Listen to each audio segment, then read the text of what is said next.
Produced by Podcast Architects.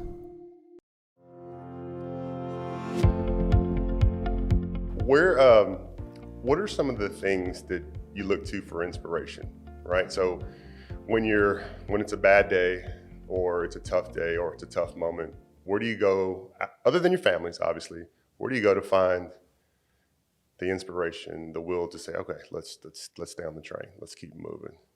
Brian, I'll start with you. Is there somewhere that you go to find it?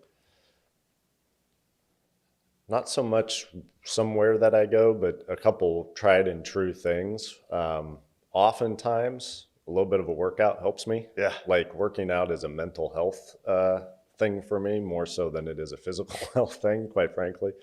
So often when I'm feeling super stuck, just going and doing something a little bit physically active is super helpful. I like reading. I read a lot of stuff, a lot of different stuff. I always find different inspiration through reading. And actually I find music can really shift my mindset or elevate a day as well. So may I ask, what are you reading now? Currently reading a book called Untethered Soul. Okay. Which has some interesting perspectives on kind of self and that sort of kind of more spiritual growth. But it could be anything from that to hardcore business literature to actually totally fictional. Just depends. Wide range. Yeah, depends on, and usually I've got some of each kind of in process. Yeah, depending on the mood, you pick up something, then all right, Yeah, I'm very much the same. All right, inspiration. Inspiration for me, I have to say my kids and how their resilience in undertaking moves and coming home from a school day right now for me is, just so invigorating to see them not even resist getting out of bed. They're excited to go to school. They want to see their friends. And I've been kind of getting a little bit engrossed in Stoic philosophy to try and recognize the fact that half the stuff that we deal with, it is actually just the work. Mm-hmm. The things that feel like they're curveballs and the challenges we face is actually just the work that we have to work through. And for me, managing the emotion associated with unplanned events has been really effective for me to kind of process very quickly, move through it, and then know that I'm capable of getting up the next day and going at it again.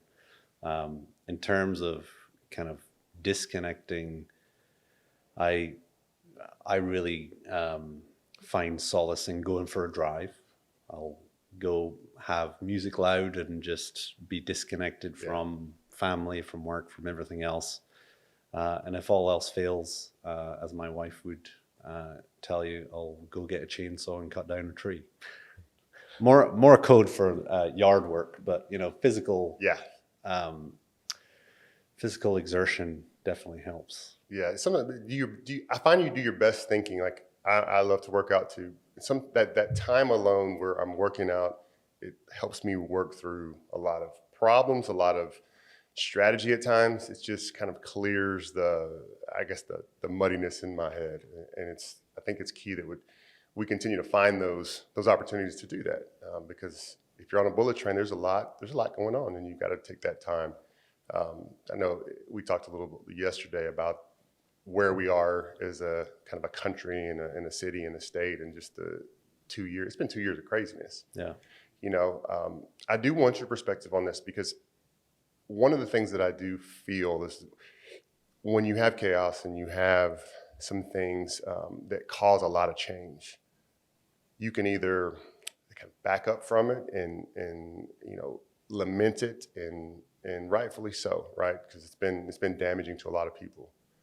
But at some point, when do we start to look at this change? Like for education, we almost instantaneously had to figure out a way to go online everybody had to have laptops, and the districts that didn't have that, they had to do it instantaneously. So that doesn't mean the instruction changed, but the delivery did. It had to. And so the cause made us get out of our comfort zone a great deal.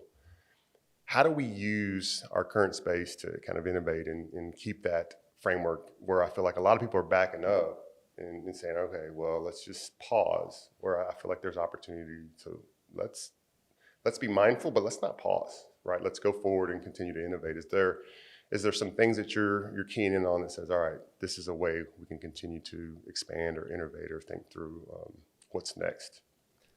I actually think most of the best innovation comes from when resources are the least, or when change is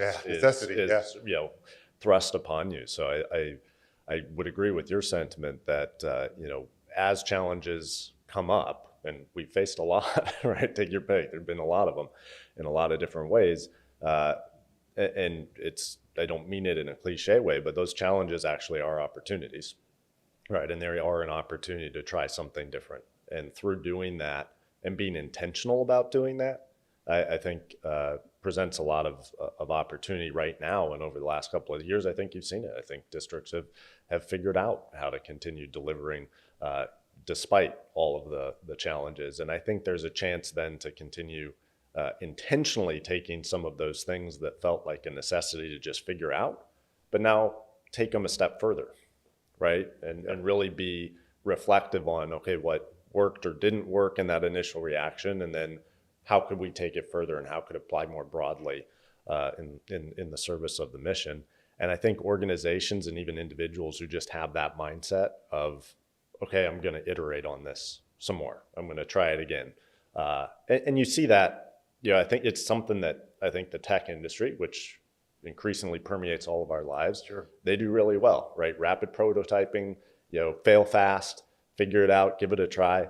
There's a reason that's successful. Right. And I think it applies to far more than just tech. And it's that sort of approach and mindset that everybody should really be encouraged to embrace. I think there's, in that message in itself, though, there's always this but that comes into this idea of, let's just take fail fast. The school board member or the member of the community says, yeah, but you're playing with our children's lives. Yeah.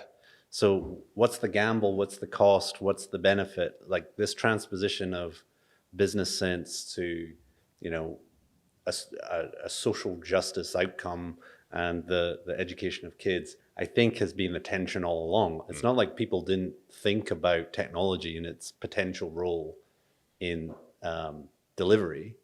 And there's a bunch of smart people who were super frustrated that things weren't moving faster. Right.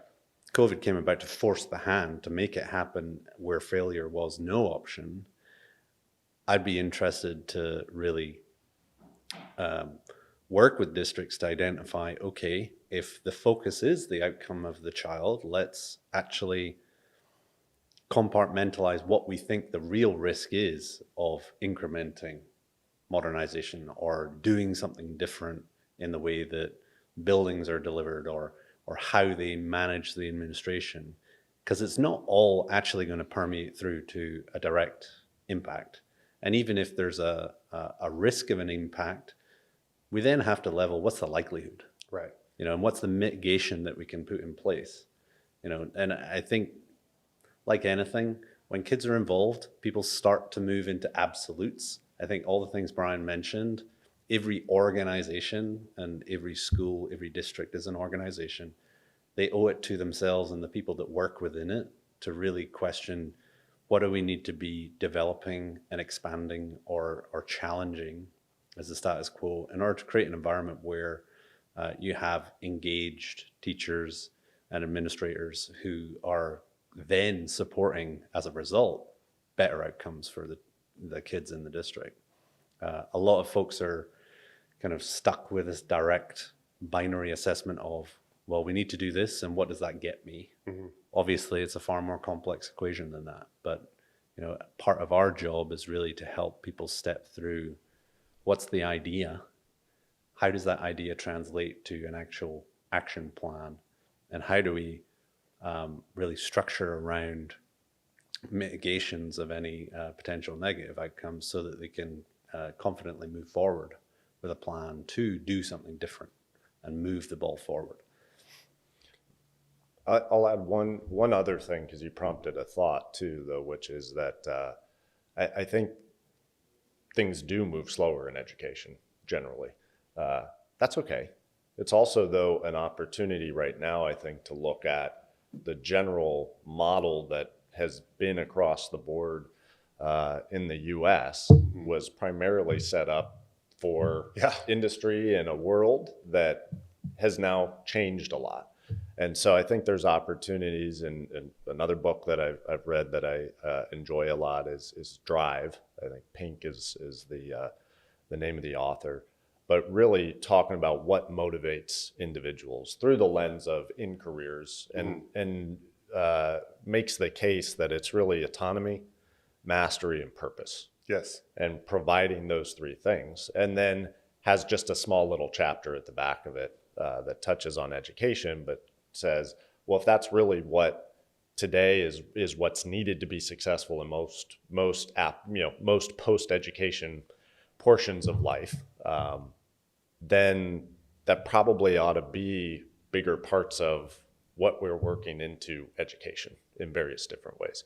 And the reason I point to this in piggyback of what Adam was just saying is autonomy, mastery, and purpose are pretty broad, right? Those are broad things, and you can, I think, experiment with those and work on different ways to infuse those and bring those ideas to the table in a lot of different ways that aren't gambling on the outcome, on are we really going to serve kids, or are we going to mess up an outcome or not? Now, I think those are broad overarching themes that can be incorporated in a pretty risk-free way. Tease them out slowly but surely. It's amazing that, I mean, you mentioned that kind of the Industrial Revolution is how we do school business. Funding, very much the same in Texas. I can't remember the last time. It was at least 3-4 decades. I can't remember the exact date, but it's been decades since the funding formula has ever been adjusted or shifted to meet the needs. It's crazy that for the most important thing, we're stuck in a rut of doing the same thing. When we see all of the world changing around us, right? Why would we not begin to start thinking about, and we have, and teachers are doing the absolute best that they can, always. I mean, you've got, family members that are both teachers. You understand. But we got to give them the tools and the help and the support in a trusted way so that they can continue the mission, but get the mission to where every single kid walks out the door and they have a chance. Whatever that chance or whatever that dream is, doesn't matter to me, but can I give it to them? Can I give them the chance at it, right? I'm not going to ensure success. I'm not guaranteeing anything, but can I give you the chance? Because I feel like that's our responsibility. What's the advice that you give to young people coming into the marketplace right now? Not necessarily, our work or our field, but what's the advice to young people? You've been through school and you've been through the workforce. What do you need to know versus, okay, you've got to get a degree or you've got to do this to meet the bare minimum, but what do they need to focus on? I can take that first. I think one of the things that really strikes me is the access to information and training and adding new skills has never been more democratized than it is today. And so anyone who's entering the workforce for the first time, they need to know that if there's something that you're asked to do, someone has probably filmed a YouTube video about it. So if you ever get stuck, check YouTube first. But also, accreditations, LinkedIn certificates, all those things are there. Getting the technical skills will always come. The one thing you can't race, and the thing that you will burn yourself out trying to rail against, is learning how to work with people, to understand, and develop the skill of empathy, because successfully navigating any workplace, any career, doesn't matter what it is, the essence of all of it is successfully working with other people.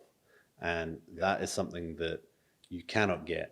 You might get some tips on YouTube, but they're certainly not going to give you the perspective and the decision-making skills around how you can conduct yourself in a successful way around others. Brian? Nobody can teach you passion, right? So if you want to be successful in anything you're doing, and this is in alignment with what Adam was saying, you can get the skills you need. There are a lot of ways to go about doing that. But in order to want to do that, you've got to have passion. And those individuals that actually bring passion and bring energy to whatever it is they're doing are the ones that are going to have opportunities and have the most success.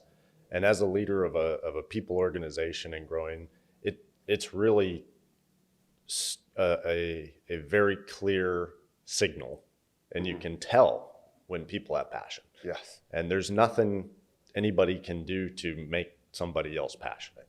That is a self-driven thing. And I encourage people to take ownership of that. Yep.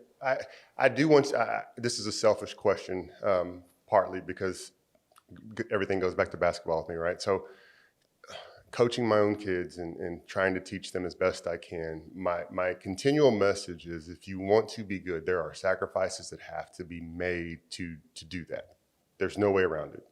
Can you talk a little bit about the trajectory of your career, the sacrifices in the ethic that it takes to get to a leadership position, whether it be Anser or anywhere? Can you talk a little bit about the sacrifice? Because I think that's some things that the kids or the aspiring leaders don't necessarily get to hear. Hear us talk about hey, everybody else was doing this, but I'm grinding, and this is what it kind of takes. What's your perspectives on that piece of it? I'd say the first thing was that I never had a plan for anything. So where I've ended up is a consequence of decisions made along the way, with no foresight as to where it was going to take me. The important part of getting to here was actually really shutting out external influences and doubts of others that were being projected on. All the way back to my decision to go get a degree. Mm-hmm. My dad even questioned, because from his optic, that's just 4 years not earning money. Right. I mean, I worked 30 hours a week as a part-time job, so I was earning money, but other people project things onto you, and really they're saying, well, why didn't I do that? Yeah. And the same with moving city, moving country, changing jobs. One that people will hear a lot is, you shouldn't job hop. Don't job hop. Like, changing jobs is the quickest way to learn new skills and understand new cultures, new organizational structures, and accelerate your career. I did it. It worked for me. I think our economy has changed. Our workplace environments have changed.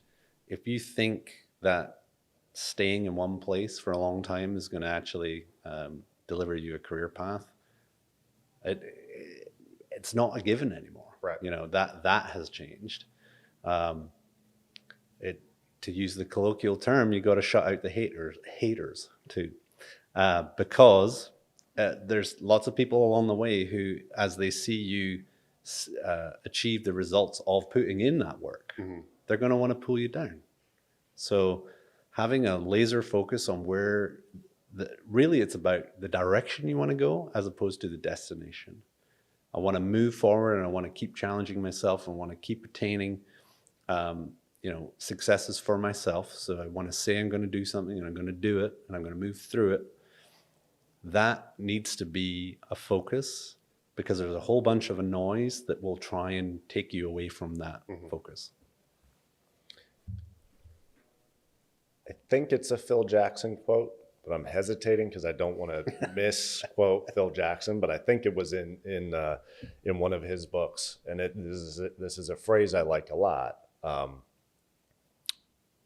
When you're not practicing, someone somewhere is practicing, yes. And when you meet them, they will win, right? So big theme on what Adam said, you kind of alluded to it too. a big part about it is doing the work, whatever that work is. And if you're willing to do that work and do more of that work than others are, you're in a pretty good spot. I think we also are increasingly now as a society learning that that's got to be in a balanced life, right? And you can take that too far. You can overwork out, you can overtrain, you can injure yourself. You're not gonna see the results that you were looking for in terms of physical training. The same goes for mental health too, right? And the same goes for making sure that there's time for balance with family and all of those things. And so I think it's important when we look at quotes like that, which inspire me, always have, but that doesn't mean doing that all the time until you're miserable or have nothing left, because ultimately that'll catch up, right? Might work for a short period of time. Ultimately that'll catch up. So you've got to figure out what is it that you want your life to be set up as that allows you to do the work, to out hustle others, to do more than others, but in a way that's sustainable and still feeds all of the different parts of you that you need to have to be your best you over the long term. Because there's no quick shortcut to success in life or the end of life, right? Yeah. You hope it's long, right? You hope that you get to experience all of the pieces that it is along the way. So set yourself up for following a passion that you want to put the work in and outwork others in doing, and that can work with whatever your personal balance is.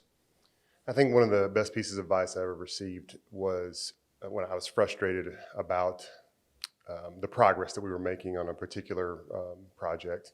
It was a program. Someone sat me down and said, not everyone is going to do it the way you're going to do it and believe in it like you believe in it. And you have to be okay with that. And you have to understand that.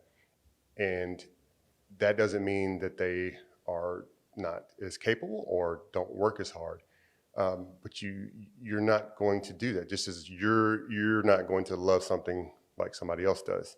And intuitively that makes sense, but when someone sat me down and specifically said, you got to take a step back because everything has got to be 100% urgency with you. And that's not how everybody moves. And that was profound for me at the moment. It's like, you know what, you're right. I'm asking people to put 100% urgency on something because of my passion for it, right?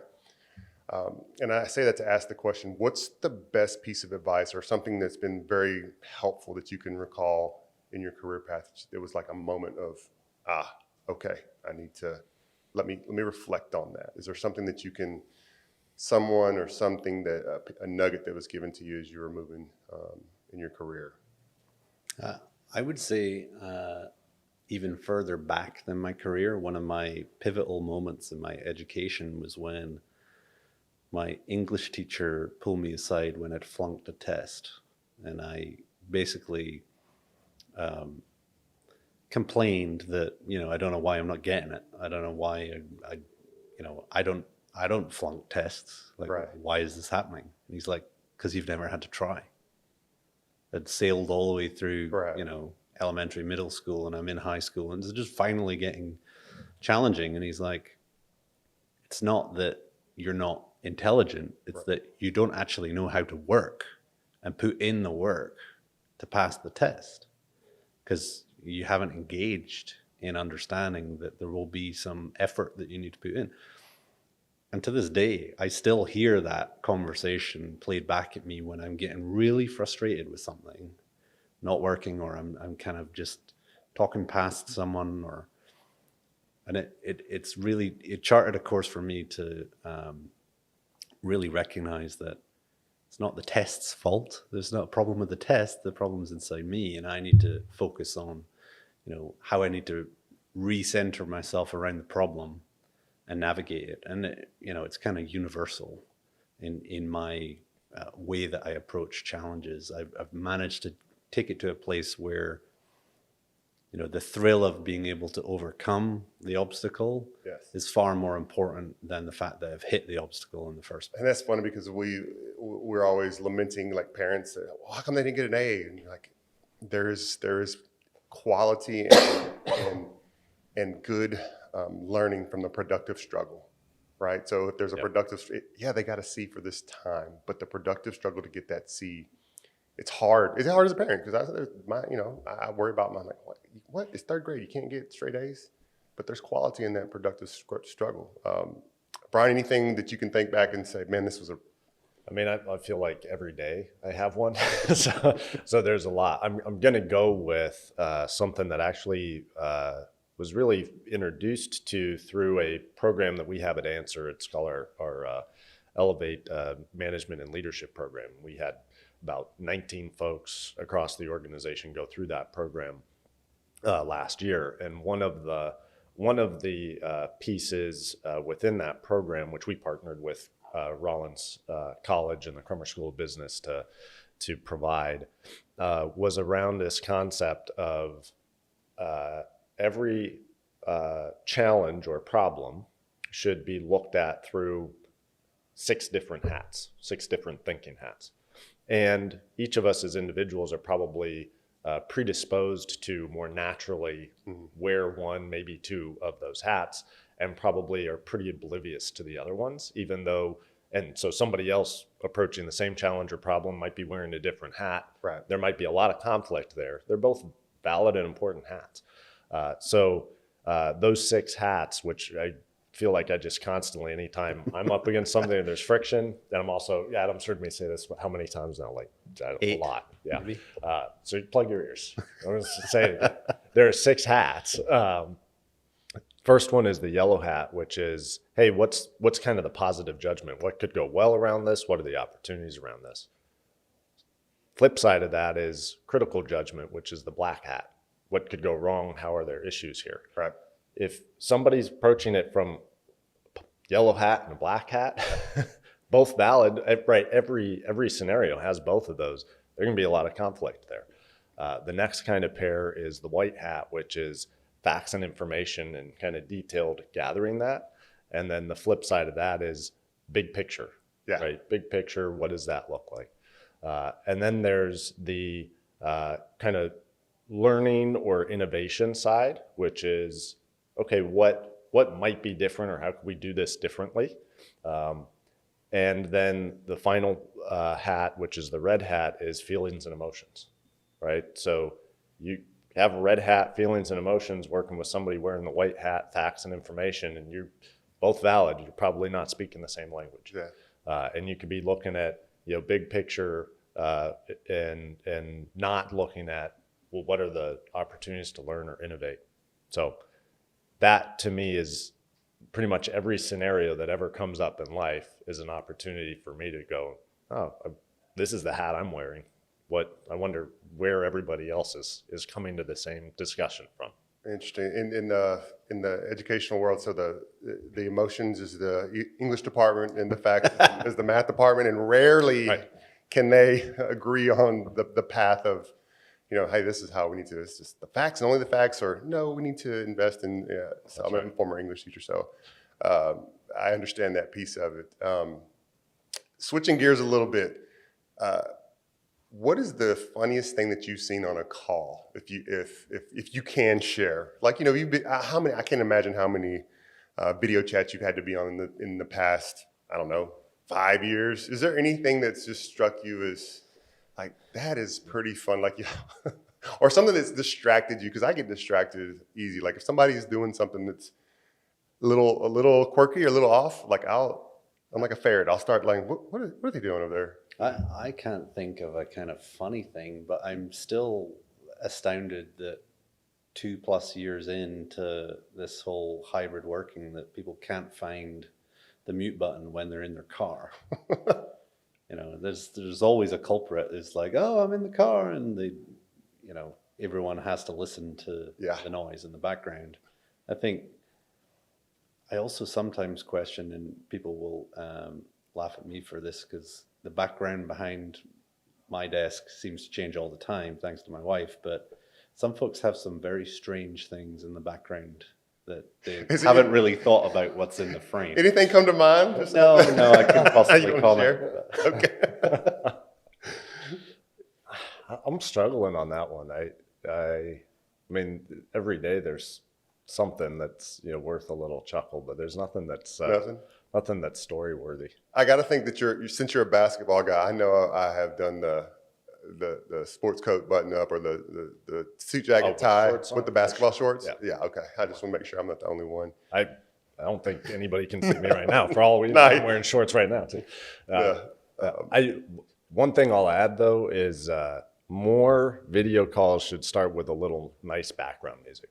We do that sometimes at Anser. Yeah. I like it. It sets the mood.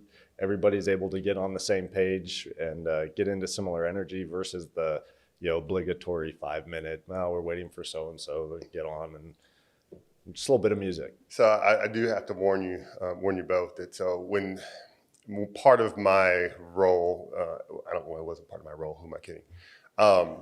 When we started the pandemic, right, we slammed the brakes on everything. Kids were at home, and we were having these daily, lengthy meetings with our administrative staff. A lot of times, teachers, counselors, you can imagine.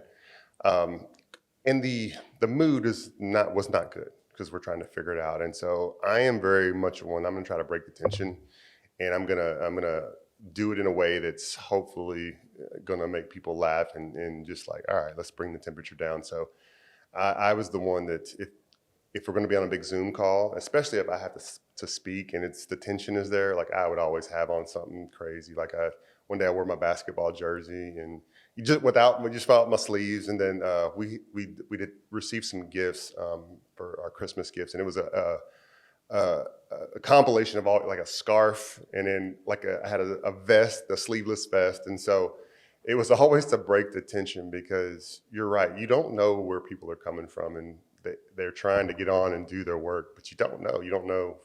For me, it's sometimes the kids are just running crazy. And I'm just trying to get some quiet or what have you, but. I just wanted a fair warning. So if there's a difficult meeting and you see, a monocle, like I had the Mr. Peanut monocle, just because, and my boss she was very good sport. She was always like, "You nuts? What are you doing?" I'm interested if you think there should be a protocol that either everyone has cameras on or everyone has them off. Because this hybrid thing, some people being on and others being off, and it continues to make my eye twitch a little bit. I'm a believer that, cameras on. If we're meeting, I'm a big believer in if we're going to meet, we're going to have a focus, a purpose. We're going to get something out of it. It's going to be productive, right? So, in that case, I want engagement, right? I want to be engaged, and I want engagement back, and I'm going to do my best to make sure it's engaging and well worth your time. So, I'm a believer of cameras on, and if you got to. People will understand if there's a baby that runs across the back every now and again because it's life, right? So I don't know, that just personally, and I know that there are reasons why you have to turn them off or whatever, but just working with teachers, working with administrators, I like to see them just to say. See how when was the last time you guys had a non-video, just good old-fashioned conference call? I had just a single call to someone else's cell phone I had for the first time in forever. I'm talking yesterday. Just a phone conference call. It's not a Teams link. It's not Zoom. Just a good old conference call. They feel weird now. They feel weird. It's like, why can't I just go on my computer? That wasn't the way of the world 2 years ago. That's true. It's been a while. The financial and legal industry is desperate for that to come back. Yeah. All right, I got to ask you this one. So, as a superintendent, when people would bring a team, right, to provide a service, and without fail, everybody had a part to play when they're presenting to either myself or the cabinet, and I knew, okay, this is not going anywhere, and there's a certain amount of time, and then it's around the table, around the committee. As soon as somebody realizes that they didn't get a chance to speak, and it's about to end, and they're like, "Oh no, I didn't get a chance to say anything." And it's just every time, it's right when you're thinking about the end, that one person chimes in and it extends it for 30 minutes. That is the death nail for me. I just That's where you have to have, as the facilitator, a code word that one of your supporting. This was it. Yeah. This was it right here. Because you know what? I'm sorry, Philip. I'm going to tell the story. For my chief financial officer, when we were talking, like, all right, that's enough of the detail of the finance. Because, they love it. And I would pull my ear like a bass, like still third. True story. Second meeting of my superintendency, he's like on and on. And I can just see our board members like, okay, we get it. And I'm like pulling on my ear, and he just did not see it. And we just rehearsed it that morning, Philip. Everybody, if I'm pulling on my ear, that means we got it. They're good. And so we had to go from that to this to this to I had he would just get so engrossed in it, which the passion, right? But Yeah. you just can drone on and on. So do we have a code word or sign? Oh, within Anser? Yeah. It changes opportunity to opportunity. Yeah. Yeah, no standard. No standard? Okay. I'll keep that in mind. Well, anything that we didn't cover or that you want to share that you can think of? Where are we in 10 years as a company? As a company? Yeah. It's a really good question. Are we as the bullet train 10 years? I would like to think that we've built such an effective bullet train network that people don't understand why you would go anywhere else. Our goal is authentic and really reflects the fact that we want to be more helpful than just, a sucker on the finances of any client. Yeah. We want to actually be impacting better outcomes. And so, to Brian's point earlier, we want to be trusted advisors. We want to bring the passion. We want to meet the challenge. Hopefully, the results of that are that, we are the first call when there's a problem. We're the first call when there's a tough decision to make, and that we actually help affect realization of all of our clients' missions. Collection of world-class people, first and foremost. An organization that is synonymous with continuing to redefine what it is to be a consultant, where and how we can add value. A larger organization than what we are, but specifically how much larger, that'll really depend on how much value can we add to our clients. I think we'll continue to be embracing that side of innovation that we talked some about, and continuing to be there, supporting our clients with being able to bring to the table ideas, analytics behind it, the horsepower to execute on it, along with the confidence that we've been able to do this and put this together across a network of lots and lots of clients across the country. So we're not just trying it out necessarily here for the first time. This is tried and true and has these benefits and might be the right thing for you. The other thing we haven't covered is, are you still throwing it down these days? How's your vertical jump feeling? And So it takes me at least 30 minutes to warm up enough and no, I have not tried to dunk it, but it takes me at least 30 minutes to warm up enough to where I feel good enough that my movements are going to be quick enough to, because it's different, right? It's basketball movements I'm sorry, I'm just going to tell the truth, honey. I'm sorry, but I don't want to have to hear if I hurt myself or if I can't. yeah. It's not worth the pain, the mental pain. So when you're there coaching, you're not tempted to just grab a ball. Oh, I do that. I do that, but I'm never going full out. Like I'm demonstrating a drill, I know where the limit is, and I have yet to test that limit, and it's been a while, probably since I'm 32, 33. The last time I hurt my back, and I got the look, and like, really, you're just it's like, and then, So yeah, I've been preparing my wife for years that I'm going to play pickup ball and I'm going to play hard, too hard.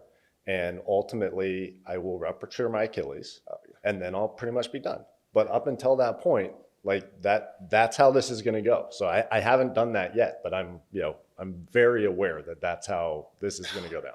I just want to prepare you for the disdain and disgust of the look when you come in limping and can't help out around the house. That it is, you will never do it again.